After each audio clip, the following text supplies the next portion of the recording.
Hello, welcome to our 2020 Census video training. As trusted faces in our communities, we have a vital role to play in helping our patrons, some who have been undercounted in the past, to be counted in this year's census. Today's training is designed to help you, as members of our library staff, inform, educate, and encourage our patrons to be counted. Our training will cover important details about the 2020 census, what our patrons should anticipate when learning about and completing the census, and how we can help our community ensure everyone is counted. The U.S. Constitution requires a count every 10 years of every person living in the United States. If the census misses people, officials will not have the data they need to make informed decisions, and undercounted communities will not get their fair share of funding for critical programs. A report from the George Washington Institute of Public Policy estimated that Ohio lost approximately $1,200 just in federal medical assistance programs for each person not counted in the 2010 census.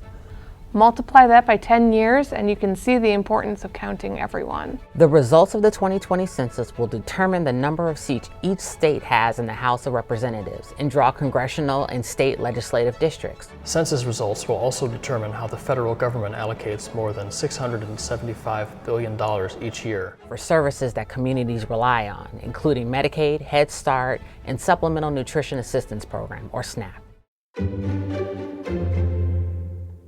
Between March 12th and 20th, households will begin receiving official Census Bureau mail with detailed information on how to respond to the 2020 census. On April 1st, Census Day is observed nationwide.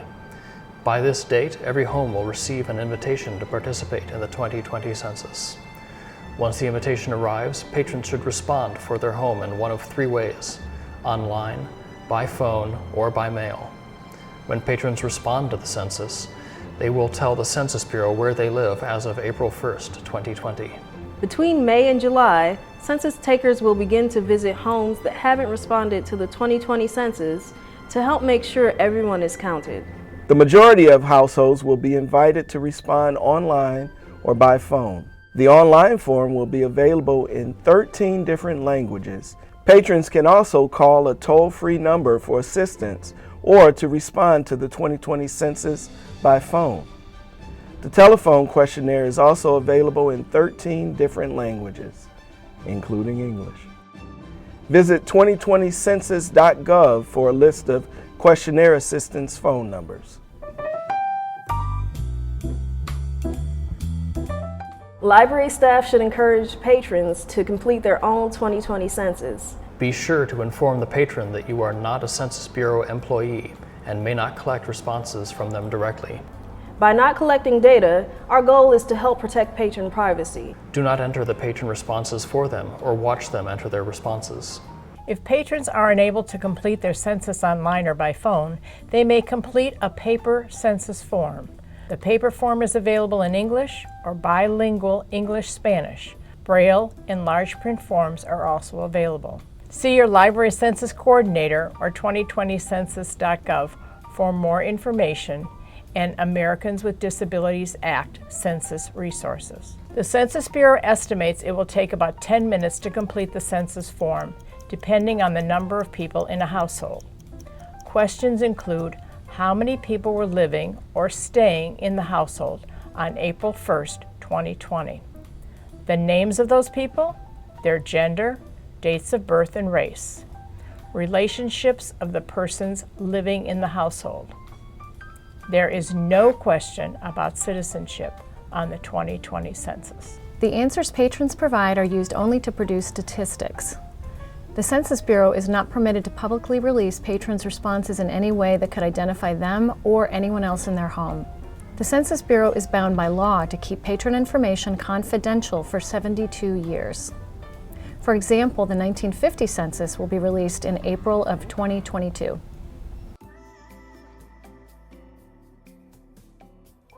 Because libraries provide reliable internet access, we will play an important role in supporting a complete count of the 2020 census. Library staff can help in several ways. Encourage patrons to respond to the census. Emphasize the 2020 census is safe and secure. Provide access to the internet. Allow patrons extra computer time, if needed, to complete the census online. Explain that everyone living in each household, including newborns, older individuals, and people who are not family members, should be counted. Fight misinformation, disinformation, and scams. People may have questions and concerns about the 2020 census. Libraries can provide accurate information. It is important to know the Census Bureau will not send unsolicited emails to request participation in the 2020 census. During the 2020 census, the Census Bureau will never ask for Social Security numbers, money or donations, anything on behalf of a political party, or bank or credit card account numbers. If someone claiming to be from the Census Bureau contacts a patron via email or phone and asks for this information, it's a scam and they should not cooperate. Census employees will not ask the public for any personal identification. Let's start with a few basic questions often mistaken by the public about the census. Are non-citizens counted in the census? Yes, everyone counts. The 2020 census counts everyone living in the country, including non-citizens. Can my answers be shared with the law enforcement or used against me? No. The law prevents the Census Bureau from sharing your information with law enforcement. Your answers cannot be used to impact your eligibility for government benefits. Can I only take the census online? No. The 2020 census will also be available by phone and paper.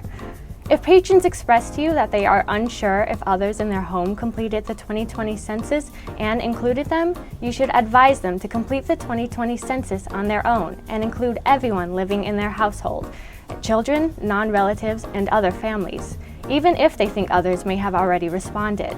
The Census Bureau has processes in place to resolve duplicate submissions.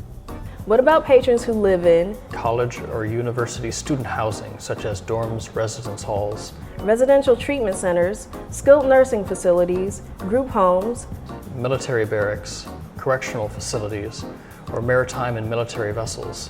The Census Bureau considers these to be group quarters. Group quarters are places where people live or stay in a group living arrangement. These places are owned or managed by the entity or organization that provides residents with housing and/or services. How are people in group quarters counted?